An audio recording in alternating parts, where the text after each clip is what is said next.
Hi, I'm the Corporate Culture Guy and the author of Cultural Insanity. I'm surprised how often when I'm working with a group, someone will say to me, what are we actually talking about? What do you mean by culture? What is culture? What that tells me is that the definitions that people are using aren't working. They're not really describing culture in a way that helps people understand what it is that we're actually talking about. So I want to share with you the definition that I use. It's slightly different. You won't find it in a textbook. It's one that I've come up with myself.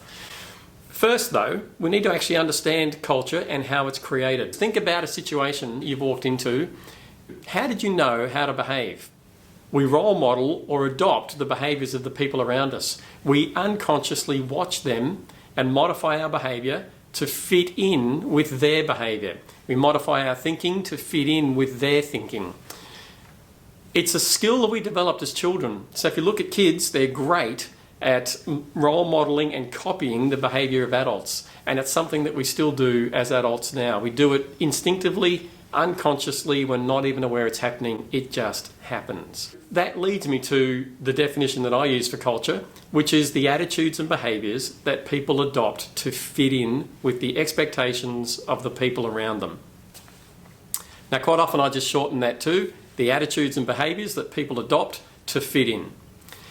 One of the great things about this definition is it actually gives you an insight into how to start working with culture. The simplest and easiest thing you can do is to make that now a conscious process.